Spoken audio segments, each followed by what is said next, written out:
2 নং আশিকাটি হোসেনপুর মাদ্রাসার পাশে 300 টাকা মন লাকড়ি বিক্রি করা হয়। আবু কালাম ভাই বয়াতি নামে সবাই চেনে।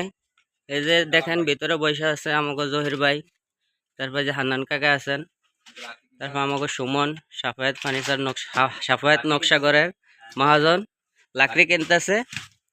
ভাই কত টাকা দিয়ে কিনছেন? 300 টাকা, 350 টাকা। 350 মন না? শুকনা লাকড়ি। আর বিজারা? বিজারা 300 টাকা। আচ্ছা, বিজারা 300। তো এই কালাম ভাই কি এই কালাম ভাই এদের সব ফাইলিয়া এগুলো কি আপনি নিজেই ফাইলেন? আমি নিজে ফাইলে নিজে সবকিছু আল্লাহর মাল। আমি হইলাম নিজে ব্যস্তে আল্লাহর কামলা। ও আচ্ছা, নতুন হয়েছে, আপনারা সবাই আসবেন এখানে। একবারে কম রেটে লাকড়ি পাওয়া যায়, কম রেটে লাকড়ি পাইবেন, একবার শুকনা। শুকনা লাকড়ি। আর যদি লাকড়ির প্রয়োজন হয় এখান থেকে নিতে পারেন। হোসেনপুর মাদ্রাসা সংলগ্ন খোরশেদ মামার দোকানের পাশে ওনার মার্কেটে।